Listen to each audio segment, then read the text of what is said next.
बताने वाली हूँ आपको ईविल की एक रियल स्टोरी। आपने ईविल गेम तो खेला ही होगा या किसी को खेलते हुए देखा होगा, लेकिन किसी ने भी आपको ईविल की रियल स्टोरी नहीं बताई होगी।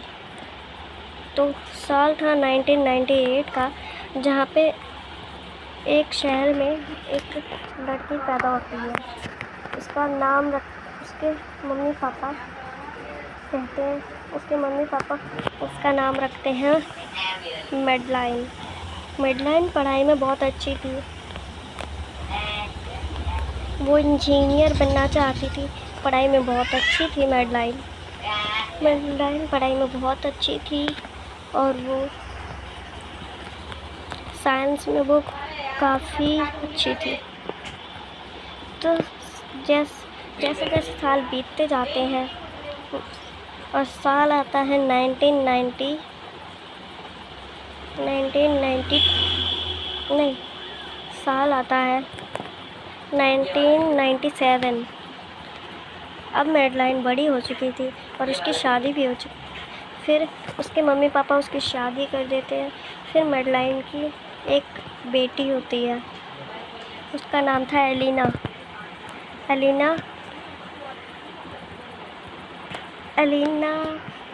एक मिनट।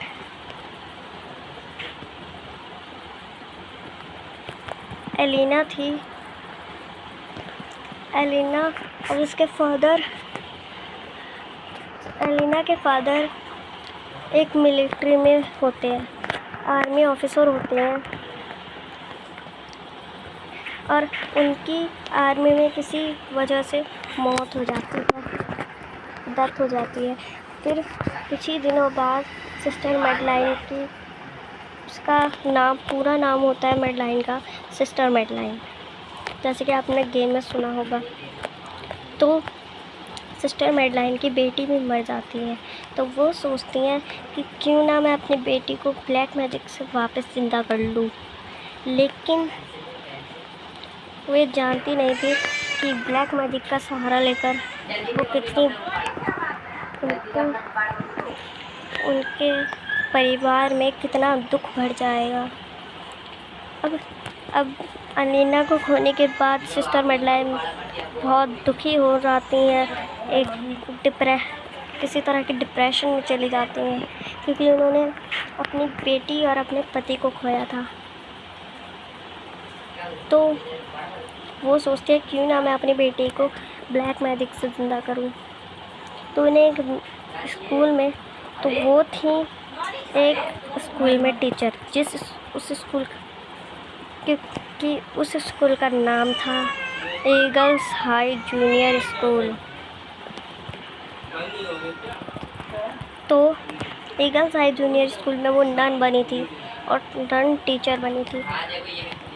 तो वो ब्लैक मैजिक के सहारा लेती है अपनी बेटी को ज़िंदा करने के लिए, और वो कुछ 3 चिकन लेती हैं और उनको म्यूटेंट बना देती हैं। एक का नाम था मिस्टर सी, एक का नाम था मिस्टर जी, और एक का नाम था गमी।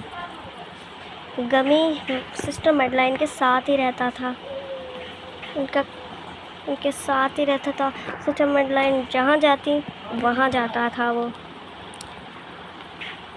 सिस्टर मेडलाइन का पालतू था वो। और जैसे कि फिर कुछ दिनों बाद ईगल्स हाई जूनियर में एक विलियम नाम का लड़का आता है। सिस्टर मेडलाइन को नहीं पता था कि विलियम इतना होशियार होगा और उनके सारा ब्लैक मैजिक ख़राब कर देगा।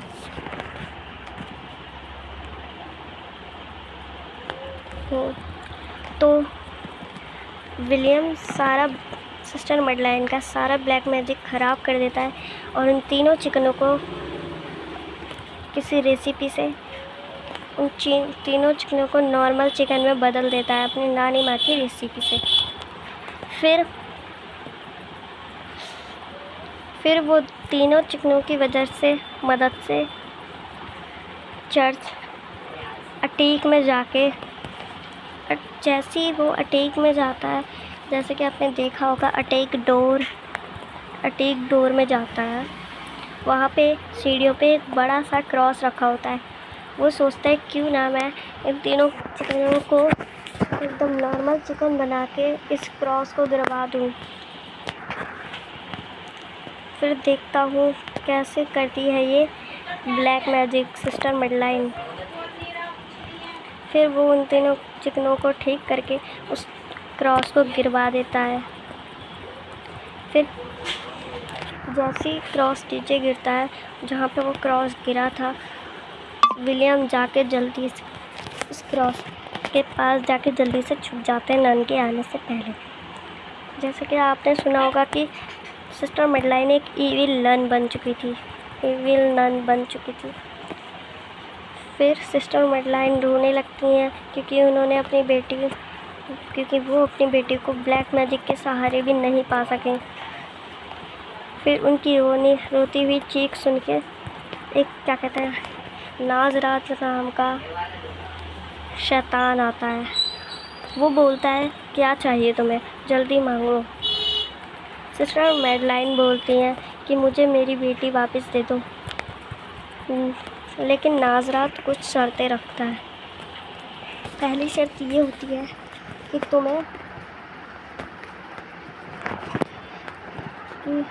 इविल नन से बोलता है नाज़रात, पहली शर्त ये रखता है इविल नन से नाज़रात कि तुम्हें एक अच्छी मम्मी बनना पड़ेगा। तुम्हें एक अच्छी मॉम बनना पड़ेगा। और दूसरी शर्त ये होती है कि तुम इस शर्त से 40 साल तक नहीं निकलोगी, कहीं भी नहीं निकलोगी। फिर नाज़रात तीसरी शर्त रखता है। तीसरी शर्त ये होती है कि तुम्हें मेरी पूजा इविल नन को नाज़रात की पूजा करनी पड़ेगी, तभी उसको उसका बच्चा मिलेगा। अगर उसने ये नहीं किया, अगर उसने ये तीनों शर्तें तोड़ दी तो वो एक मॉन्स्टर में बदल जाएगी और उसका मानसिक संतुलन बिगड़ने लगेगा। वो पागल हो जाएगी और इतनी पागल हो जाएगी कि अपने बच्चे को ही खा जाएगी। इविल नन उस आवाज़ में मान लेती है कि ठीक है, मैं ये शर्तें पूरी करने के लिए तैयार हूँ। फिर नाज़रात कुछ ऐसा करता है जिससे हमारे करैक्टर देखता ही रह जाता है। फिर नाज़रात इविल नन के पेट पे उंगली रखता है और इविल नन का पेट एकदम फूल जाता है। कुछ ही दिनों के बाद फिर उस चर्च में एक बच्चा पैदा होता है जिसका नाम था रॉड। चर्च की सारी ननें फैसला लेती हैं। उन्हें पता था कि इविल नन की हालत बिगड़ रही है, सिस्टर मेडलाइन इविल नन बनती जा रही हैं। वो बच्चों को मारती हैं, उन्हें कैद कर लेती हैं। तो इसी वजह से चर्च की सारी नन फैसला लेती हैं कि हम इस बच्चे को फिर चर्च में एक आइसक्रीम बेचने वाला भी आता था जिसका नाम था जोसेफ सुलिवन। वो चर्च में आके ननों को स्कूल के बच्चों को आइसक्रीम बेचता था। तो ननें सोचती हैं क्यों ना हम जो स्कूल में आइसक्रीम बेचने आता है उसको ये बच्चा सौंप दे। तो ये स्कूल की सारी नन ऐसा ही करती हैं। वो जोसेफ सुलिवन को ये बच्चा सौंप देती हैं। वो कहती हैं कि तुम्हें इस बच्चे का ख्याल रखना है, इस बच्चे को इविल नन के हाथों नहीं लगने देना है। जोसेफ सुलिवन कहता है ठीक है। फिर जोसेफ सुलिवन चला जाता है उस बच्चे को लेके। फिर इविल नन, उन सारी ननों को नहीं पता था कि इविल नन उन्हें देख रही हैं, से देख रही हैं। फिर वो एक एक करके स्कूल की सारी ननों को मार देते हैं और स्कूल के गार्डन में दफना देती हैं। विलियम का भी एक पैर, जब विलियम का भी वो म्यूटेंट चिकन जिसका पेट की जगह मुंह था, उसका पैर खा जाता है। विलियम ब्लूप्रिंट बनाने लगता है इस चर्च से, मतलब इस स्कूल से एस्केप करने का। फिर विलियम एक बच्चे को बुलाता है जो था हमारा प्लेयर। वो स्कूल की सारी पजल्स और सारी फॉर्मेलिटीज़ को पूरा करता है और फिर उसकी मुलाकात होती है जेफरी से। जेफरी पहले एक नॉर्मल बच्चा था, लेकिन कुछ बच्चों को समर कैंप के लेकिन कुछ दिनों पहले चर्च में नई हेड आती है जिसका नाम था sister Philippa. Sister Philippa church की अच्छे से चेकिंग करती है। उन्हें लगता है कि इस चर्च में कुछ गड़बड़ है। तो हमारी सिस्टर मेडलाइन उस हेड को, स्कूल की हेड को अपने वश में कर लेती है, जिससे जो भी सिस्टर मेडलाइन कहती हैं वो मान लेती है। सिस्टर मेडलाइन कहती हैं कि सबसे पहले तुम जोसेफ सुलिवन को मार डालो, और चर्च की हेड मान जाती हैं। चर्च की हेड उस ईविल लन की बातों को मान लेती हैं और जोसेफ सुलिवन को मार डालती है अपनी वैन से कुचल के। फिर सिस्टर फिलिपा उन्हें आइडिया देती है क्यों ना हम एक लॉन्ड्री बनाए जिसमें हम समर कैंप के बहाने बच्चों को उठाएंगे और उनसे काम करवा के पैसे कमाएंगे अपने खाने पीने के लिए।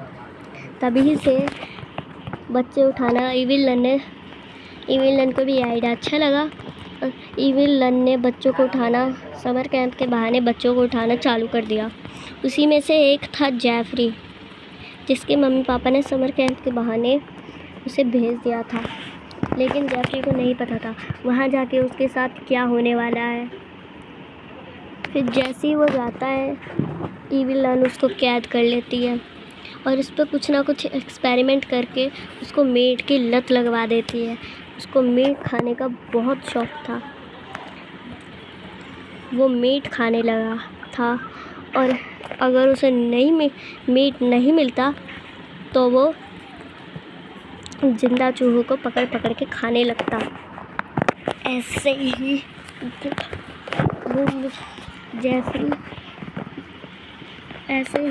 वो जेफरी मीट खाने वाला बच्चा बन जाता है। फिर हमारा प्लेयर सारी फॉर्मेलिटीज़ को पूरी करता है और उसे विलियम मिलता है। वो उसको बताता है कैसे हम यहाँ से एस्केप करेंगे। विलियम बोलता है कि यहाँ से हम एस्केप कर सकते हैं, लेकिन तुम्हें मेरी मदद करनी पड़ेगी। विलियम कहता है कि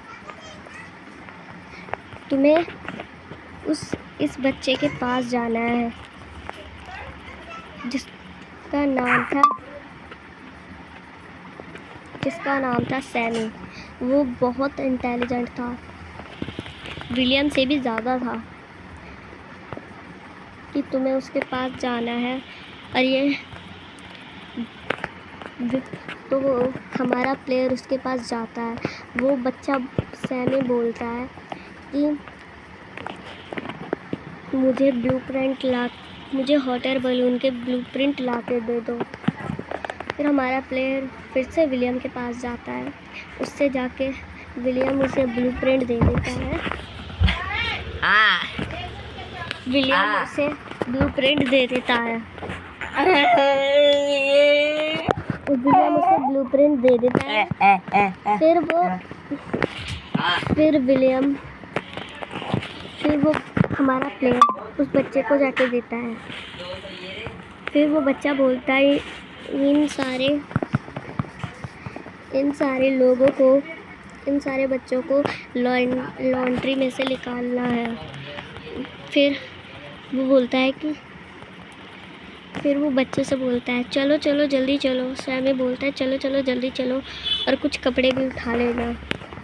फिर वो बच्चे ऐसा ही करते हैं क्योंकि सैमी उन बच्चों का लीडर था। जो सैमी बोलता वो बच्चे करते। फिर बच्चे बाहर चले जाते हैं, सैमी भी हमारे प्लेयर के साथ चला जाता है बाहर। फिर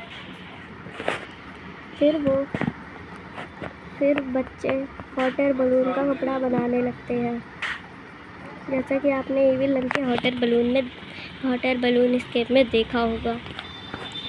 फिर वो बच्चे हैं हॉट एयर बलून बना के, फिर हमारा प्लेयर बच्चों से हॉट एयर बलून बना के एस्केप करवा देता है सारे लॉन्ड्री के बच्चों को, और विलियम के साथ खुद भी एस्केप कर लेता है। फिर हमें देखने को मिलता है कि सिस्टर मेडलाइन अपने हथौड़े को वैसे झुला रही थी अपने कमरे में, जैसे कभी वो एलिना को झुलाया करती थी। फिर इसी तरह हमें देखने को मिलता है कि हर जगह से हमारा नाम मिट चुका है। जो भी हमने गेम में अपना नाम रखा होता है वो मिट चुका है।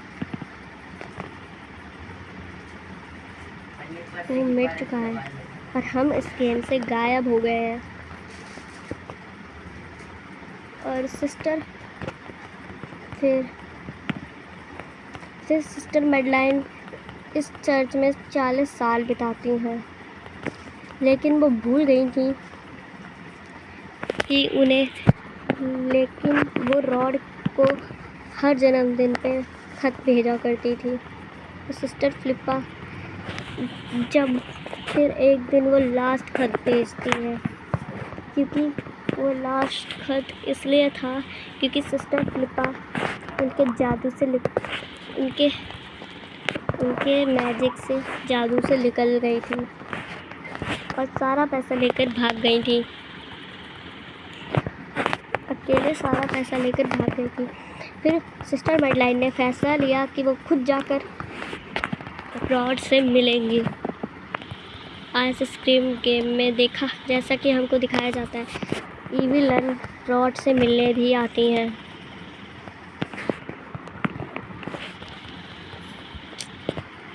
फिर रॉड से मिलने भी आती हैं, जो कि उन्हें खत भेजती थी।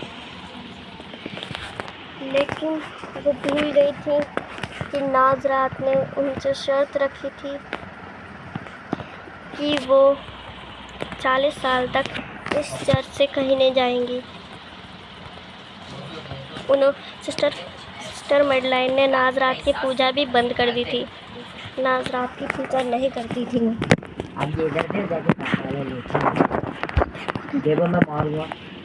फिर जैसी सिस्टर मेडलाइन रॉड से मिलती है, वो रॉड और सिस्टर मेडलाइन पत्थर के बन जाते हैं और गेम ख़त्म हो जाता है। तो ये थी ईविल लन की पूरी स्टोरी। अगर अच्छी लगी तो लाइक कर देना और चैनल को सब्सक्राइब कर देना। सो बाय बाय बाय।